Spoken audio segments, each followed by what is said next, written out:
Si les faits dénoncés par le député Koulan-Firté Sanson-Noufé, député de Doropo sont avérés, il faut que les autorités compétentes agissent pour réparer ce préjudice subi par les populations de Labo, village situé dans le département de Doropo, dans le nord-est du pays. En effet, Kouassi apprend que dans la nuit du 14 et 15 novembre 2021, il s'est passé un incident grave à Labo, village lobby du département de Doropo. Des forces de défense et de sécurité auraient semé le trouble dans le village où cinq femmes du village ont été violées par des hommes en tenue ayant pris possession de cette localité dans la lutte contre l'orpaillage clandestin. Ces faits sont rapportés par le député Koulan-Firté Sanson-Noufé qui indique que trois des femmes violées ont accepté de témoigner à visage découvert et ont porté plainte. Les deux autres ont préféré fuir les colibets et n'ont pas laissé de traces dans leur fuite. Cliquez pour agrandir l'image ce jour, 18 novembre 2021, je suis arrivé à Labo, village de la sous-préfecture de Danois, département de Doropo où j'ai été élu député.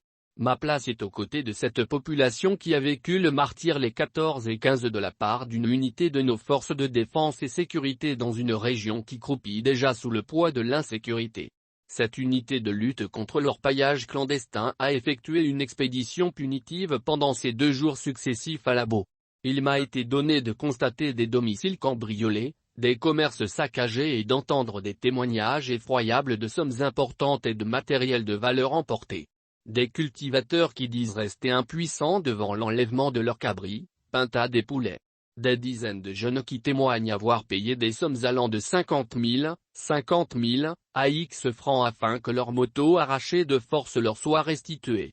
Le comble, l'action intolérable, inadmissible, à la limite révoltante et le viol en réunion perpétré sur 5 femmes.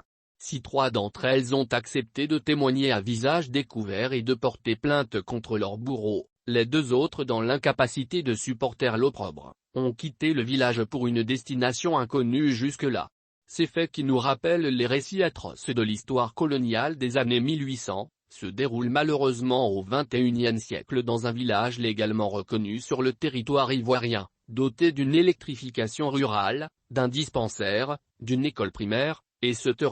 Quelles que soient les raisons que l'on peut avancer, rien, je dis bien, rien ne justifie une telle atrocité digne d'un film d'horreur, rapporte le député Koulan-Firté Sanson-Noufé. J'ai vu ce jour, une population effrayée, traumatisée, hypnotisée, au regard hagard.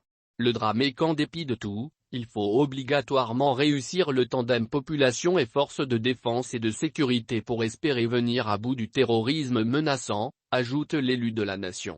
Ce qui s'est passé dans ce village de la sous-préfecture de Doropo en proie à des attaques terroristes mérite que les regards des autorités compétentes y soient tournés.